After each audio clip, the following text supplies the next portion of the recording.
We're live. Oh, we're live. All right. Ladies and gentlemen, boys and girls, welcome to another episode of the Cash Geeks Network. I'm G, and you guys know we go live every single Tuesday at 6:30 p.m. Eastern, bringing the heat, bringing guests who do real business in the real estate game. And super excited today. I have my man Bobby, and I just found out he moved to Sarasota, which is actually where I grew up. So this is super interesting because I'm uh, curious how he landed here. But today we're going to be talking about short sales, which is something that I don't think I've talked about in depth on this show. So I'm super excited. Bobby, let's bring Bobby on. Hey, What's up? what's up, man? What's up, brother? Thanks for having me. So Bobby, how do I pronounce your last name? Vieira? Vieira. Yeah. Yeah. Yeah, that second I throws everybody off. Yeah, that's what I was like. Okay. Yeah. Where are you from? Born and raised in northeastern PA, right outside of Scranton. Everybody's probably thinking The Office. Yep, right outside where that show is. And we're living in Florida now. Nice. So how'd you end up in Sarasota? So we got married in 2018, my wife and we took a vacation, a little honeymoon, you could call it, the next day to Florida, South Florida, Delray Beach. And we're like, why not just move here? This is awesome. Let's just live down here. It was literally that simple. Hell yeah. Lived in Delray for like 3 years. And then we visited the Tampa Bay area a lot. We like the vibe there. I have a lot of business connections over there too. Got it. A lot more. So we moved to there, and now we're in Sarasota because it's beautiful. Why not? Oh, dude, that's awesome, man. Yeah. Tampa is awesome. But Yeah. if you can live in Sarasota and have Tampa just right there, but you're not in it, you know what I mean? And you have the peace and the tranquility of Sarasota, even though Sarasota is blowing up now, and it's crazy. But yeah, dude, I moved to the U.S. when I was 4 years old. We lived in Miami for about 5 years, and so I moved, and then we moved to Sarasota when I was 9. Where'd you move from? From Miami. Oh, I was born in Peru.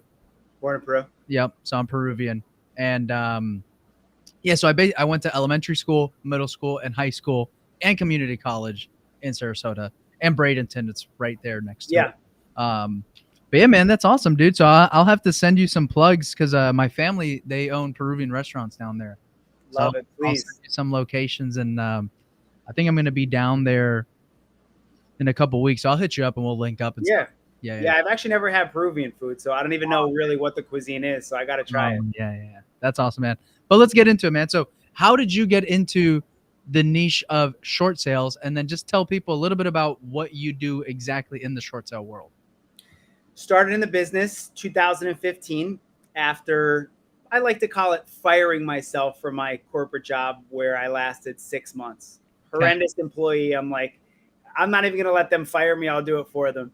I'm just an entrepreneur at heart, man. So jumped into real estate. I got my real estate license. I actually didn't start in the investment world. Got my real estate license, and I just hit the ground running over here in the Pennsylvania market. And I was like any new real estate agent, just running around like a chicken with my head cut off, trying to get any business possible. And it worked because I was good at sales. I was getting business, but I was a generalist. I wasn't great at anything, Gonzalo. I wasn't really noted for anything. I was kind of just blending in. Got it.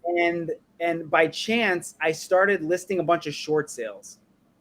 At the time, I thought it was because I was good at getting listings. Looking back on it, short sales are a nightmare and nobody wanted the damn thing. So like they were just pretty much giving me the listings. But long story short, I had no clue what a short sale was, no clue what I was even doing.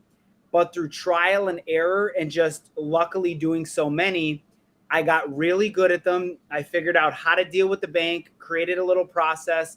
And then before you know it, I was noted in the local market as a short sale expert. So Got it. people were just sending me their deals. And then in 2019, I realized there's a need for this on a national scale. And that's when I launched Universal Short Sales, which is my company now. Got it. That's awesome, man. And so what does that mean that you specialize in short sales. When do you get involved in transactions? Are you specifically looking for short sale transactions? Correct me if I'm wrong, but from what my partner Hayden told me, you kind of help investors and wholesalers when they run into a short sale situation. You can kind of JV with them, stuff like that. What does that look like? That's exactly what we do. So maybe I should back up in case anyone's listening and they're not that familiar with a short sale. Please. Essentially, what a short sale is, it's a very, very long process. There's nothing short about it. It takes several months to complete. It's chaotic. It's crazy. But if the bank approves it, they're going to let the homeowner sell the property for less than the balance of the loan. Right. So the seller is behind on their mortgage payments and they're upside down. So they owe more than the property's worth. And then the bank is going to let them out of everything and avoid foreclosure, essentially. So that's just to paint a picture. And yeah, we have a JV program where, as a wholesaler, if your main business model is to assign contracts and to double close, a qualified short sale lead is a dead lead. There's nothing you could do with it. Yep. So I created a system where people bring those dead leads to me. We do all the work. You don't do a thing. Keep you updated the whole way. And then we send you a wire. 20% of the net profit, whatever we make, you get a wire to your bank account. Oh, hell yeah. So you're completely taking over the lead. We take it over completely, but the basis that I built my business on, because I know there's a lot of shady people in real estate that you'll send them a lead and then you're like, where the hell, 2 months ago, I sent that Bob guy. I heard him on a podcast. I sent him a shorts. I haven't heard from him. So we're very systematic with our updates. So you're a part of the deal. We're updating you constantly, but you don't have to do any work. Oh, that's awesome, man. Yeah. And so what does that look like for you, if you don't mind jumping into kind of the process of what does the short sale process look like? You mentioned there's nothing short about the short sale. What is the average timeline on that? And let's just get into, if you're okay with it, some of the nitty gritty of short sales process, talking to the bank. When do you get involved? You have to hold the seller's hand through certain processes. Let's just get into that. Awesome. We get involved from the very beginning. So let's say you're a wholesaler talking to a motivated seller on the phone. They're super motivated. They want out. But then as you're getting more information, you realize, one, they're behind on their mortgage payments. And two, as I mentioned before, they're underwater.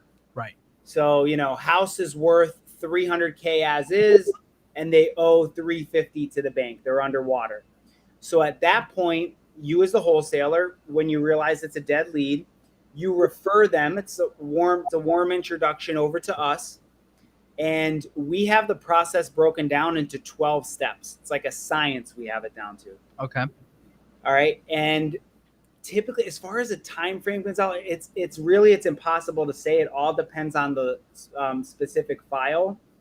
A good rule of thumb to go by is like 4 to 6 months, but it could absolutely be longer than the 6 months because it depends if there's multiple mortgages. Is the seller being cooperative and getting us documents we need? There's just so much that's involved, but on average, 4 to 6 months. Okay.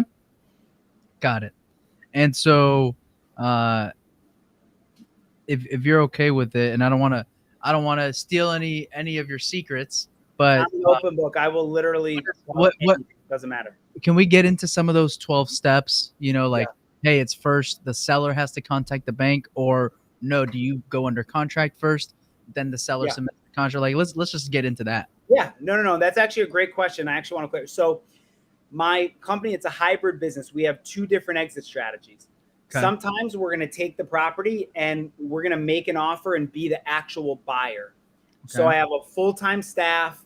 We process the short sale and we'll be the buyer. That's our exit strategy number 1. Our second exit strategy is to just be a third-party fee-based processor. That's when we're not the buyer.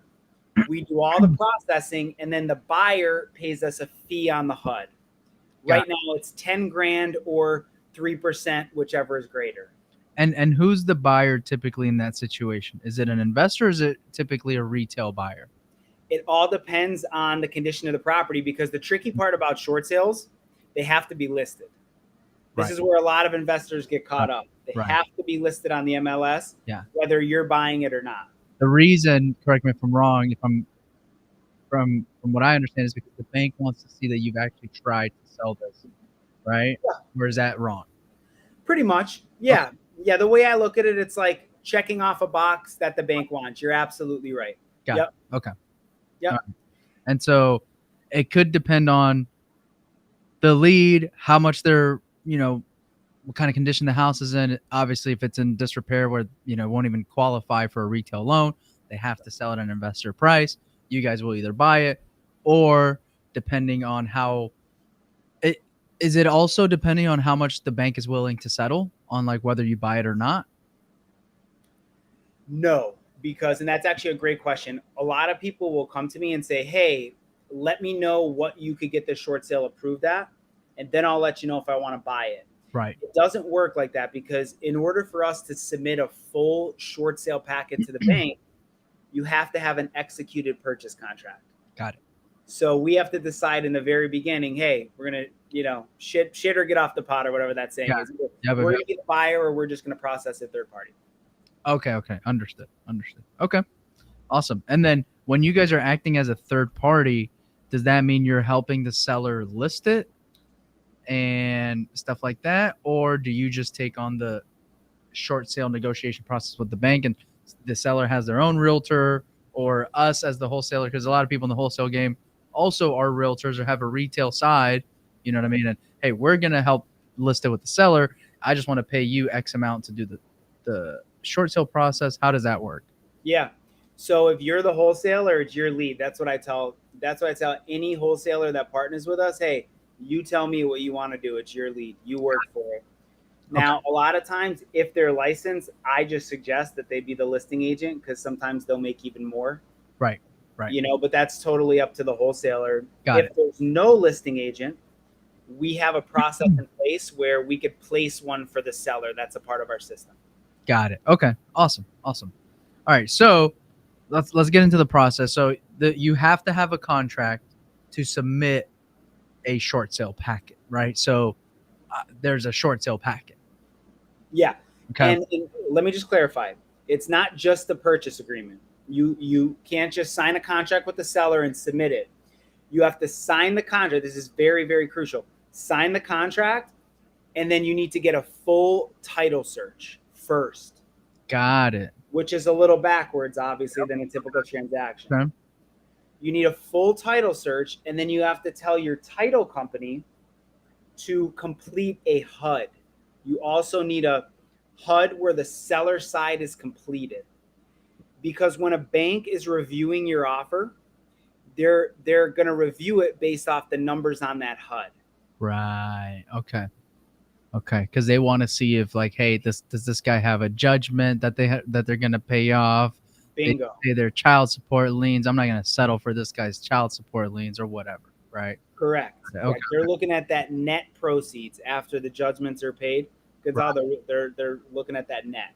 Got it. And so obviously they want to make sure the seller's netting pretty much nothing, right? Is that? Yep, you're absolutely right. The HUD actually has to be zeroed out. Got it. It has Okay. to have a big fat zero under seller proceeds. Has to have zero. It cannot say $1 on it. They are not allowed to get any funds. Got it. Okay. Unless it's relocation assistance. Sometimes the bank, if it's a federally backed loan, let's say it's a FHA, VA, etc., then the bank is required to pay them relocation. Really? Yeah. And how do they figure out that number? As of right now, FHA is up to $3,000. Okay. VA is up to $1,500. And then conventionals are interesting, because a conventional could either be $0 or up to 10 grand. So that's at the discretion of the underwriters. Yeah. Huh. That's awesome. Okay. Yeah. So I didn't know that part. All right. So seller gets a contract. You go to a title company, get the title search. Title company prepares that HUD statement. Now, obviously, how are they preparing the HUD statement without having payoffs or anything? or do they just put the payoff there, or what does that look like? So that's another great question, because that's why this is a huge mistake I used to make in the beginning of my career. Never, ever, ever submit a HUD for a short sale without running a full and complete title search. I used to do title pull downs because I was being lazy and figured Yep. it didn't matter. Yep. Never do that, because if any judgment, or like you just said, if the correct payoff isn't back and then you submit that to the bank, even if you get a short sale approval, they will have to go back and they will issue you a denial letter, Yep. and they'll have to re-review for everything. So Okay. always get a full and complete title search. Gotcha. Okay. Um, Dude, this is great. This is great info because I don't really know much about this part. So this is awesome. And I appreciate you being an open book, Bobby. Okay, Yeah. so get the HUD. So does that mean that once you get the title search back, then you have to do like, um, you have to get payoff requests and all that before doing the HUD statement? Yeah. Okay. So when you say the payoff request, you talking about for the liens and judgments or just for the mortgage? Just for the mortgage. So some title companies will require that, and what I tell my processors is just give it to them if they want it. But it's kind of irrelevant in a Okay. short sale, because the bank in a short sale, they're agreeing to take less. Ah, duh. Okay, okay. Yeah. So yeah, no, it's not. I mean, it's That's normal to ask, but title companies ask, and like instead of going back and forth, I just tell my press, I'm gonna just send it to them. Who cares? Put the order in, put them the payoff. got But it. when you don't really need it, you really don't need it. Right. That makes sense. That makes sense. Okay. They just want to see that there's nothing else. Yeah, Right. Okay. they want to see the net proceeds. So just the fact that you're able to submit a short sale package to the bank means that they're open to review a short sale. So they already know that they're taking less. Right. Right. Gotcha. So they don't really, yeah, they just want to see on the HUD net proceeds to lender is X. Okay. And so you fill out the packet, and then in your experience, do you find yourself helping the seller fill out this packet, or is it the buyer fills it out, or how does that work? No, we are, I mean, I can't speak for other people, but we are full service. We Yes. want to control as much of the process as possible, because Yes. that's how we streamline it. Perfect. Perfect. For anybody listening, if you're going to take on a short sale yourself, you're going to buy a short sale, I would highly suggest never sending the packet to the seller and just relying on them to fill it out. Oh yeah. Yeah, typically isn't going to be that smooth. Yes. Yes. Perfect. I'm happy. And we go through that on the seller side.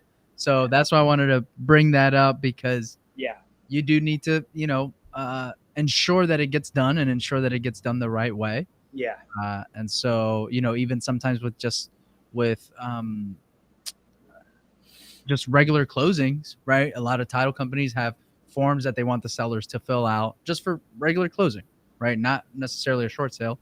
And sometimes you're like, hey, the title company sent you that seller intake form. Did you fill it out? I'm gonna get to it. I'm gonna get to it. It's like, sir, you said you wanted to close Friday and you still haven't filled this thing out, right? So yeah. So awesome. Okay, so you help the seller fill out the packet. Yeah. So once you get the packet, you get the title search, you get the HUD, you get the contract. Yeah. You submit that to the bank, or does the seller submit that to the bank, or is it kind of both, or how does that work? We submit it to the bank, and then just to back up, guys, step number 1 in the short sale process, you have to submit a third-party authorization to the bank, because that's going to give you legal authorization to submit those documents, like Gonzalo's saying, and to actually speak with the bank and follow up with them. So that's step 1. You have to submit that third-party authorization. Smart. And that lets you do everything. Basically. Yes. Instead of relying on, hey, did the bank call you back? No. Did you follow up? Yeah, with the no, bank? yeah. Never, if you're gonna do a short sale deal, anyone listening, never let you need to be authorized. Do not let the seller Love it. do it. I mean, it's just gonna be chaotic. You don't want to do it. Perfect. Okay. So you sign that, you submit the packet. What's that after that? You just wait for the bank to contact you back? Never wait. You Never. have to be. Our follow-ups are ruthless. Okay. you need to submit the entire package to the bank, follow up the next day just to confirm they received it. Right. Follow up every day until Got they confirm with you, yes, we have your paperwork. Because, guys, one thing you have to realize, banks have thousands of, especially the bigger banks, they Right. have thousands of loss mitigation files Yeah. between short sales and mortgage modifications. They do not give a shit about what you sent them, I promise. Right. Gotcha. You have to be relentless. Okay. So you confirm receipt daily, confirm, Yes. follow up every day until they say, yes, we got it. And then once they confirm that they have it, then you have to set another follow up. Okay. And by the way, all these follow ups need to be systemized, because there's no way, especially if you're a busy investor, realtor, whatever, you're doing deals, you're not going to remember off the top of your head to keep doing this. So you have to make sure there's systemized follow ups. And I would say every couple of business days while they're reviewing it, you have to stay on top of them. Got it. Okay. So once they confirm receipt, then you follow up every couple business days just to make sure they're working on it and they're moving along, right? Moving the file. Yep. Okay. One thing that we missed too, when you're submitting that packet, it's not just the purchase contract, proof of funds, HUD, title report. There's a whole nother phase, I call it, which is a financial waterfall. Okay. So you're going to have to gather the seller's bank statements, typically the last 3 months, last 90 days, pay stubs, last 90 days, and then they're going to want to see typically 2 years of signed tax returns from the seller. And that's the bare minimum. It could be, it could be more, but as a baseline, that's typically what you're looking at, that you have to gather from the seller. And that's where the seller cooperating comes in. Right? Oh, yeah. Got it. Oh, yeah. That's a whole different follow-up system. You have to stay on top of the seller relentlessly. Gotcha. So you said financial waterfall is 2 years of tax returns, bank statements for the past, you said 6 months? 90 days. Past 90 days? Yep. And you mentioned something else. What was that? Pay stubs for the last 90 days. And stubs. A little tidbit on those. Always make sure that the pay stubs are the ones that show their year-to-date income. Gotcha. I don't know why, but underwriters are just sticklers about that. Yep, I gotcha. Okay, awesome. All right. So you're following up every couple of days, making sure they're moving the file. How long does that follow up to make sure they're moving the file? Is that what takes the 4 to 6 months? That's a famous question. They always ask for 30 days. Okay. If you aren't following up correctly, I promise you it will be much longer than 30 days.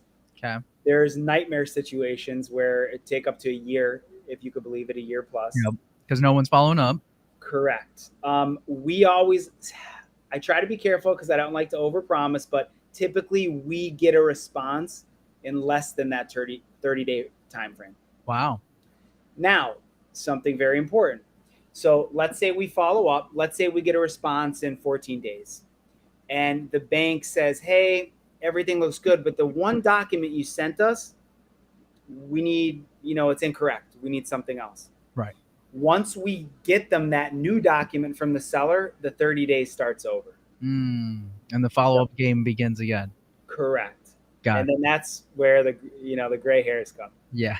That's where people literally ask me if I'm insane for doing this, for setting up a business model around it. Right. Well, so I feel like it's such a niche thing and it has such a stigma to it, where if you can figure this out, which sounds like you have, right? People just don't want to deal with it. And so there's money to be made there. There's opportunity there. And I know so many successful investors that when the market, and not really investors, realtors, right?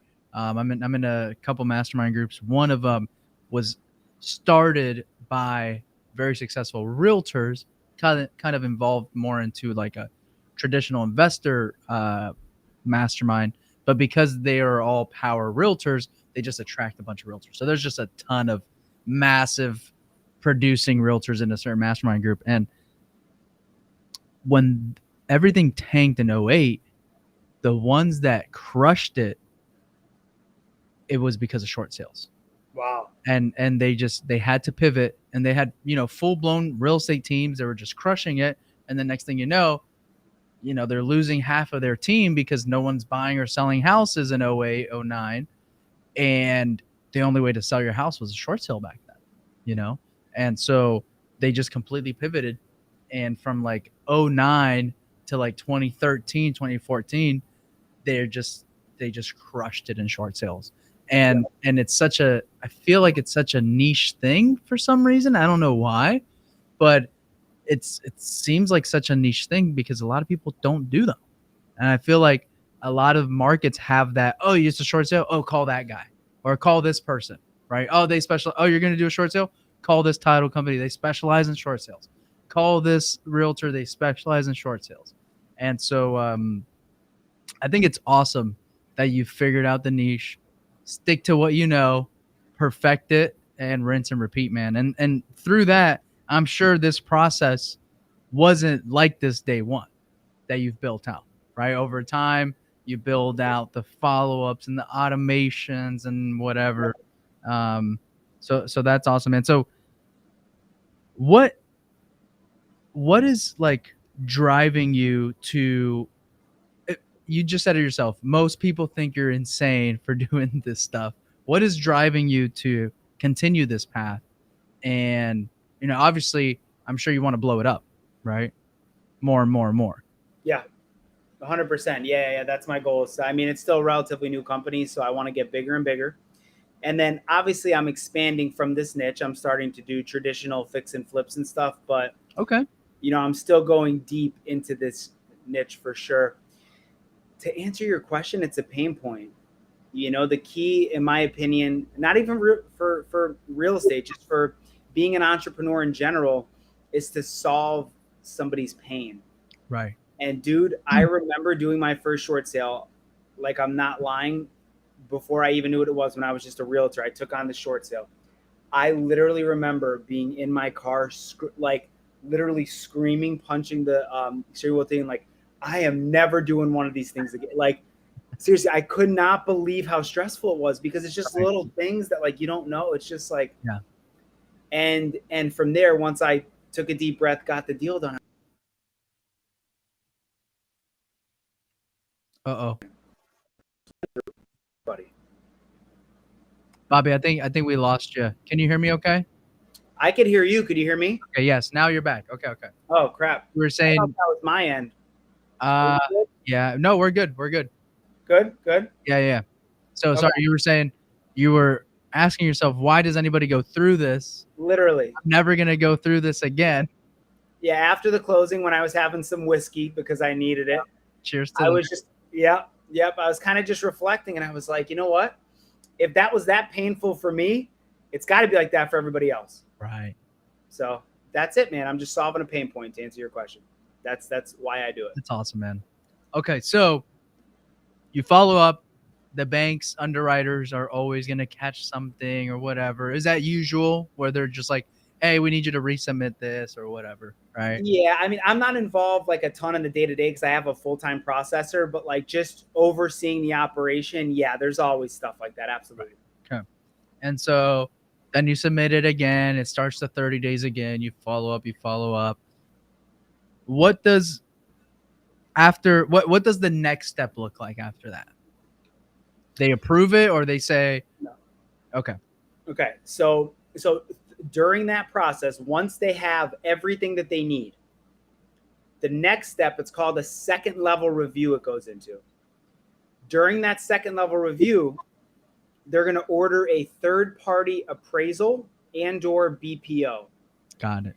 This is when now this, for all you investors listening, this is the end all be all of Right. whether or not you're going to get an amazing deal for pennies on the dollar or the deal is going to blow up. Literally, this is it. So the third party appraisal, the bank orders and they pay for it. Typically it's a local licensed appraiser, or it's, a local BPO agent, and they come, appraise the property, and whatever that value comes back at, literally, whether it's too high or a really good deal, whatever it is, the bank is going to counter at or around that value. That is your key point. Okay. So the bank is usually going to counter. No, Saying? no. So, okay, let's say, Gonzalo, you offer 50K cash. You're coming in super low. If that appraisal comes back at 50, you got yourself a deal. Gotcha. Okay. That makes sense. Okay. Now, How often yeah. are the appraisals coming back good to go versus, all right, came a little bit higher, we got to now we have to negotiate and whatever. Yeah, it's tough, man. It's literally it's hit or miss. Like I like to go ahead. Would you say like it's 50-50? Is a majority of the time it's good? Very few times. No, with our system, it's over 50%. I don't have figures. I probably should track that, but I don't Yeah, track no. it Okay, that I got it. granular, to be honest. Yeah, that's fine. But it's over 50%. We have a really good system, but listen, sometimes you get a BPO agent. She doesn't give a shit what I tell her or the fact that I order an inspection report. He or she doesn't care. Yep. It's a human being. Yep. It's a human being interaction at the end of the day. Yeah. So, but the big thing, if you want, I'd like to give people, I could give you guys 3 things you have to submit in order to get a good deal, like in order to be able to get a good deal. Okay. First one it is a contractor's estimate, but it has to be itemized, an itemized repair bid. Number 1, and make sure it's itemized. Never just type something up and send it. You want it to be itemized, breaking down all the repairs. Number 2, pictures, colored pictures of all the damages, up close pictures of the areas that look really bad. What you're doing with this one is you're setting the tone for the appraiser before they even come to the property. You're setting the tone of, hey, this property needs a shit ton of work. It's in bad condition. Gotcha. Third item is comps, as is comps. Now, depending how low you come on your offers, like I like to always come at like 50 cents on the dollar. A lot of times I can't find comps to match up with that. Right. Do your best to find as is comps. If you can't, I would say that's the one item you could leave out, but the other 2, do not leave them out. Okay. You have to submit them. And you mentioned if you do get a home inspection, is it worth submitting with that as well? 100%. I've been ordering home inspections for every deal that I make an offer on. Gotcha. Yeah, because even in new construction, a home inspector will make that house look like shit. Oh yeah. Yeah. Oh yeah. He's trying to scare some first-time home buyers for sure. 100%. Okay, gotcha. Okay, that makes sense. Yeah. It's funny. I was one of my buddies who's a very successful flipper here in town. His wife is a realtor, and he was helping us out with a couple of our flips that we did. Because he's a contractor, and when it came time to do the appraisal, because I was newer to flips, right? I've done tons of wholesales, but just started flipping in 2022 seriously.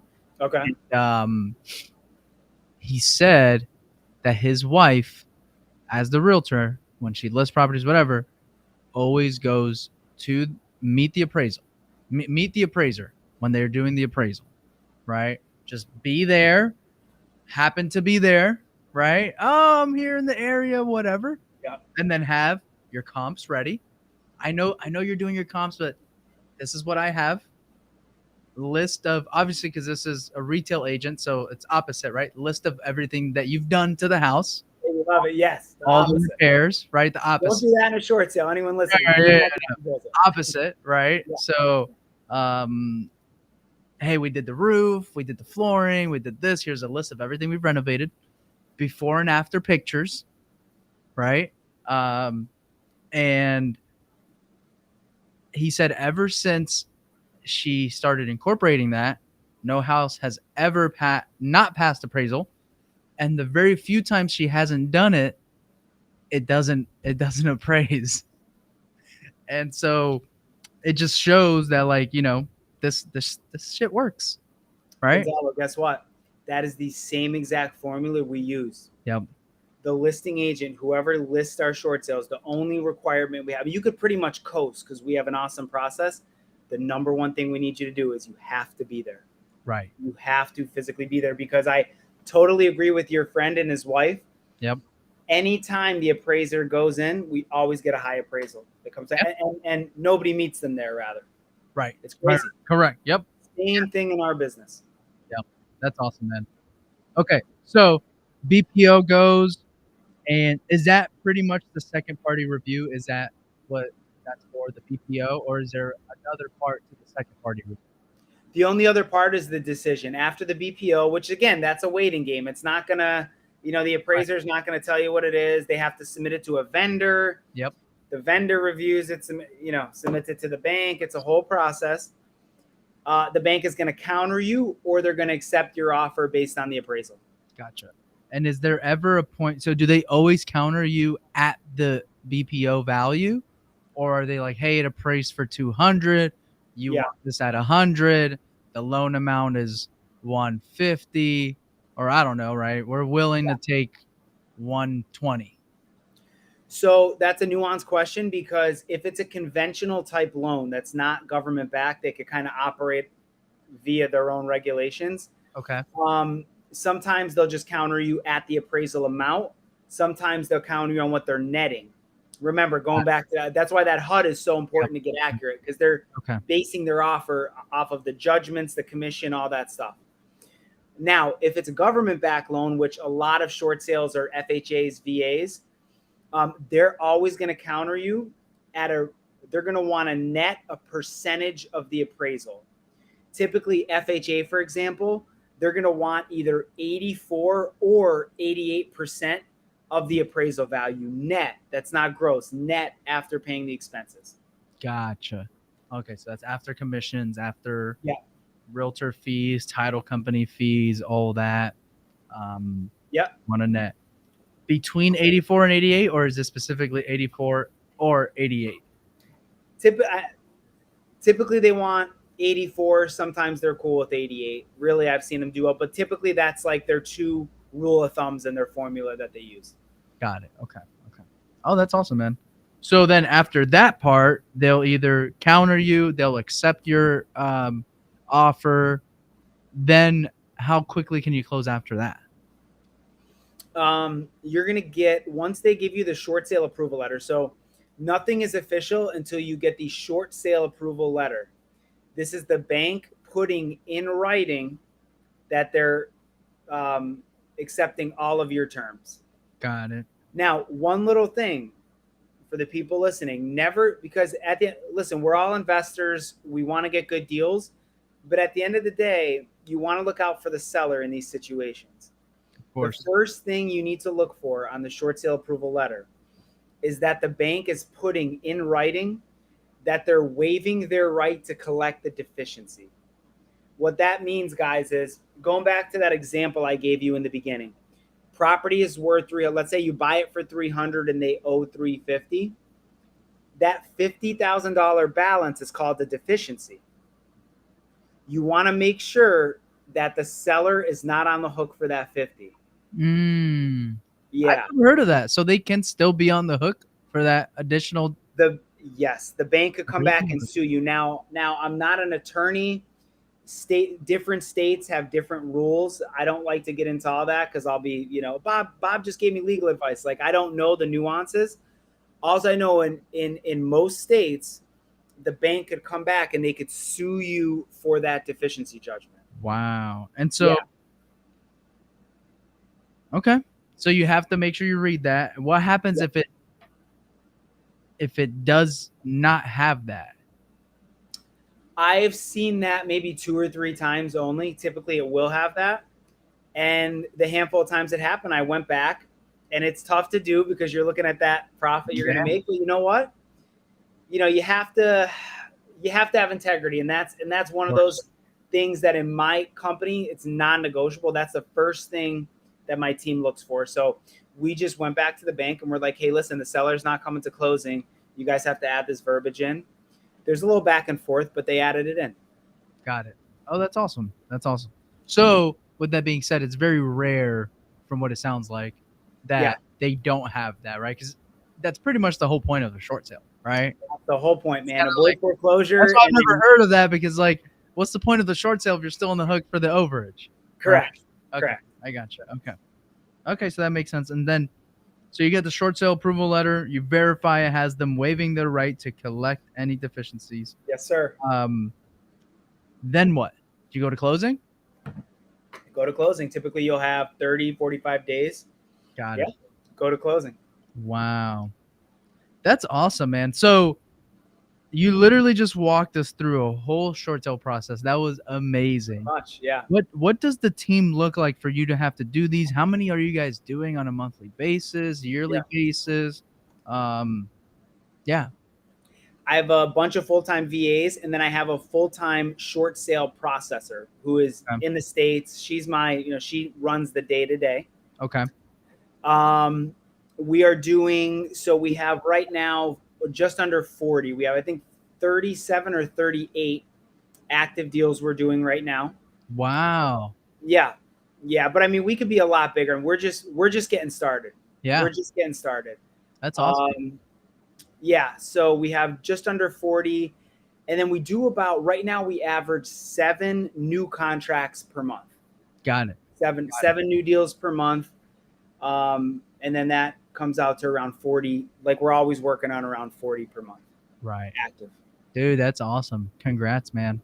Thank And you. so what is, I guess, how can people get in touch with you? Like what does that process of handing you off a lead look like?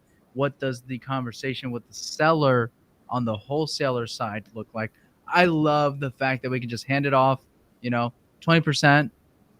It's freaking amazing, right? It's just like, hey, I'll get 20% kickback, and I'm just handing this thing off, and I can't do anything with this lead anyway.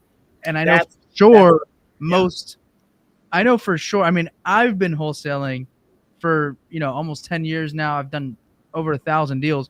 I know for sure I would fuck up this process, and so it's just like, hey, I can hand this off to an expert and get a 20% kickback. That's awesome. So what does that handoff look like? What do I tell the seller? And then how do we submit information for you? What do you need from us when we submit it? Yeah. Yeah. We try to make it as easy as possible. You literally go to my website, universalshortsales.com. Okay. And you hover over contact us, and then you'll see it's a form. It literally says wholesalers submit leads here. Couldn't be any easier. Got it. Okay. And that's a great question about the handoff. So we definitely don't want it to be cold. Yep. Build rapport with the seller how you typically would, and just say, hey, listen, I can't help you. This deal doesn't fit our buy box, whatever. But my partner, Bob, he owns a short sale company. It's literally all they do. You should talk to him. Something like that. Got it. Just a nice, transparent, warm handoff. Right. Okay. And so if we decide we're like, hey, we would be willing to buy this for, 150 grand, we can hire your company to do the process for us. And then for that process, you charge 3% or $10,000, whatever's greater. Yes, sir. Yeah. That's our fee-based model. Got it. Okay. Yep. Okay. We do that all the time. And for those scenarios, we as the investor have to be prepared to close on. Yes. Right. Yeah. And we have to Something I missed. I'm actually glad that you brought that up, Gonzalo. Something really, really important I missed. So if you're going to take on a short sale, anyone listening, make sure your exit strategy is to actually take title to the property and renovate it, because number one, they are not assignable. Yep. You cannot assign a short sale deal. Whoever is the buyer, if it's Bob Vieira LLC that's on the purchase contract, that's going to be on the short sale approval letter. I can't assign it to Gonzalo LLC. Right. Not allowed. Number two, you could double close once in a while. I just double closed one the other day, but I got kind of lucky. Most short sales have deed restrictions. Right. They put on some timeline before you can resell it. Right. Usually it's 90 to 120 days. Yep. So never get caught with your pants down if you're going to do a short sale. Yep. Always make sure you know your exit strategy is to actually buy it. Yeah. No, that's huge. That's what happened to us. So I've done one short sale in my lifetime. and it Okay. was like maybe 5 to 6 years ago. Okay. And I'll never forget, we didn't know that there was that hold period, and Yeah. we had it sold. We were going to the closing and everything. We were like, not really going to closing, but going through the whole process. The bank approved the short sale. We were like, hell yeah. And then last minute, we found out we had to actually hold it for 90 days. Yep. So we had to take title, borrowed the money, held it for 90 days, and then sold it. Yeah. Right. And so um, that's when I learned, all right, if we're going to do a short sale process, we got to be ready to take this thing down. Yep. 100%. Just a quick history on those deed restrictions too. That was never a thing. Whenever first short sales first started, people were double closing them like crazy, and then Wells Fargo caught on to it, which is bullshit because who cares? I mean, you're getting the bad debt off your book, but Wells Fargo looked at it as, hey, that's our money, that's our profit. Right. They started doing deed restrictions, and Everybody then got on. all the other banks followed suit. That was like between 2010 and 2013 or something. Right. So Yeah. it's crazy. That's awesome, man. I love how much money was probably made before they caught on. Oh yeah. Oh Right. yeah. I actually just double closed one in Milwaukee. So like not everyone has a deed restriction, but you don't know until the very end. So that's why you you Yeah. can't find out in the beginning. Correct. Yeah. So That's awesome, man. So what is the what's the next step for you for the team? Is it, so you just said you did one in Milwaukee, you said? yeah, So that's last week. obviously out of the state. So you do this nationwide? Nationwide. Okay. Yeah, And nationwide. so what are the future plans for you, the team? How do you blow this up? What's the goals? We want to just keep on grinding. We want to do more strategic partnerships. Right now, we found something that works really well and we're able to add value to more people is we started to partner with companies that serve the same people we do, Got it. investors, wholesalers, realtors, but they're not direct competitors. So, Right. we'll have real estate software companies reach out to Mhm. us and, CRM companies, etc. And we partner with them. And, we have a free course, we offer information, and we're able to add value together. So just do it at a bigger scale, man. That's it. Yeah. I want to help more people. Oh, that's awesome. That's awesome. And so again, the easiest way is for people to go to your website, and Yep. then there's a section in there where you can submit a lead, and that'll tell you all the information that they have to submit. Absolutely. And another thing, if anyone is interested who's listening, I created a free course. It literally walks you through the 12-step short sale process that me and my team use every day. I give it away for free. And I go through different lead generation methods with pre foreclosures because there's a huge uptick right now. So, anybody who wants to, I don't know if you're going to put my information, I see it's there. Shoot me an email, just put in the subject line, listen to podcasts with Gonzalo or whatever you want to put, and I will send you the link. You could sign up for it, anybody who wants it. Hell yeah. What is is it an easy link for the Yeah, it's literally just click. Yeah, it's Thinkific. It's just click and then sign up. That's it. Okay. All right. Free. Perfect. Dude, I love it. Um how hard is it for people to hand off leads? I guess, like, and maybe you have some experience in this and not, but like, as far as leads, how does that conversation go? What are some tips and tricks for the conversation that I have as a referral partner to you? Yeah. Right? What can Yeah. help me get the seller on the hook to want to have a conversation with you? Yeah. The biggest thing I would say is don't feel like you have to be a short sale encyclopedia. It's Okay. not important. Just explain to them that, hey, listen, we can't help you, but I have someone who can. And by you doing that, you're going to gain the seller's trust because every other investor they talked to, when they found out the numbers didn't work, they just hung the phone up. So just the Right. fact that you're saying, hey, listen, this isn't a good fit for me and my team, but I'm going to go out of my way and I'm going to introduce you to someone who specializes in this. Right. That alone is, it's as easy as that. And then also, I created an ebook a while back that I'm happy to send anyone who reaches out to me. It's a homeowner short sale guide. Mm, So you could give that to them if you want. You don't have to, but it's good yep. to have laying in your Google Drive. Yeah. It answers all their questions. Got it. You don't have to know anything. And I guess one of the questions that I'm thinking that a seller could ask is like, how does a short sale differ from a foreclosure on my credit report, on my history? Do you know anything like that? Yeah, yeah, yeah. They ask that all the time. Right. So actually, if you're an investor listening, you'll actually want to know this because this is a big selling point. Just the fact that you know this information and can provide it will absolutely get you deals. The biggest thing is how it's recorded. A foreclosure is going to get recorded as a foreclosure. A short sale gets recorded as debt settled for less than amount owed. The powerful thing there is you could go out a year or two later, typically after doing a short sale, and you could go get another mortgage on a house. Got it. Because when they pull your credit, it doesn't say foreclosed. It says, okay, Bob ran into some trouble. Maybe it was COVID, whatever the hardship was. Yep. But he settled his debt. He didn't just let it foreclose. So it looks a lot better to Yeah. lenders. No, I'm sure that's huge. Okay, that's awesome. Yeah, because I'm sure that question pops up all the time. It does. Yeah. It's actually in that homeowner's guide. I figured. Yeah. Okay.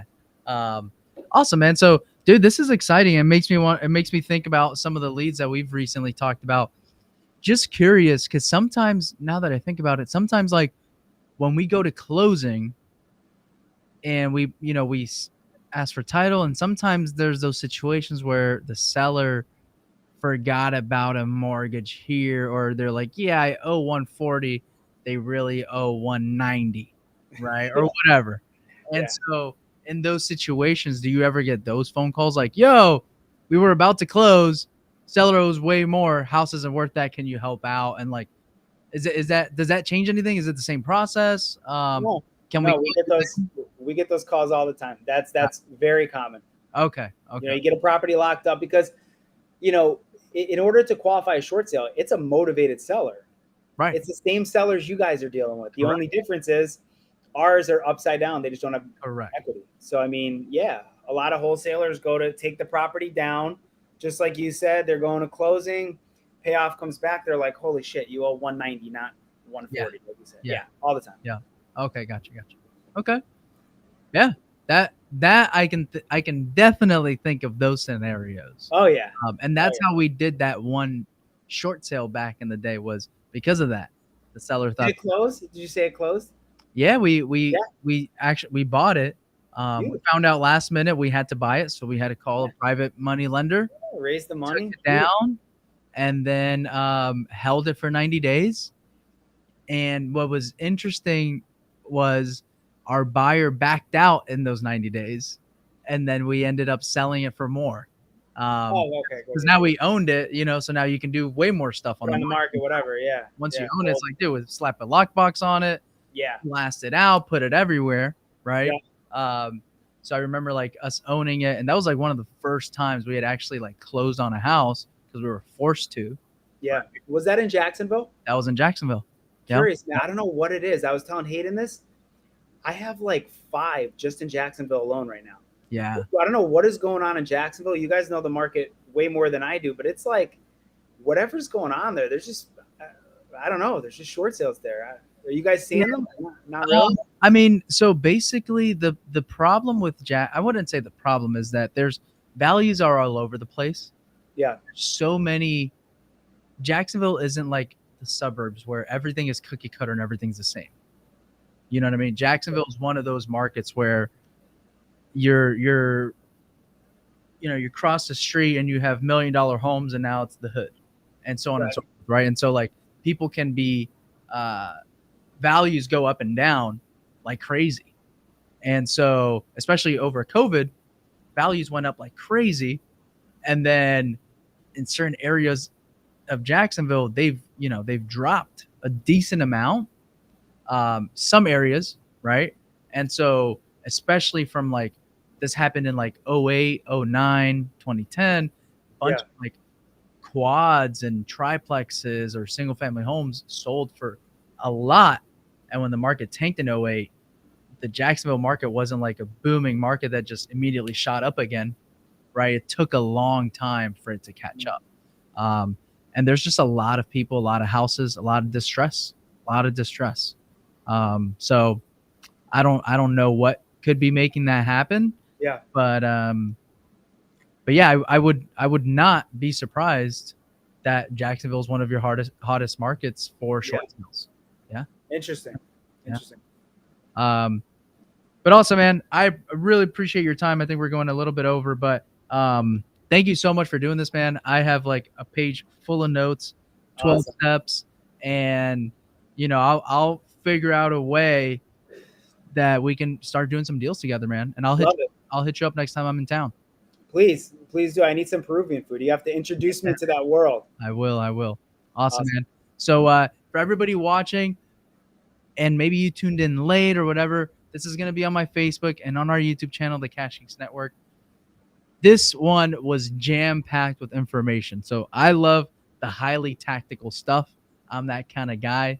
A lot of people like to talk about the inspiration and the story, blah blah blah. But like, this is stuff we can make money with. This is information we can immediately put in the pocket. So I love this kind of stuff. Bobby, thanks again for doing this. Thank you everybody for watching and those who tuned in. With that being said, I will see you guys next week, Tuesday, 6:30 p.m.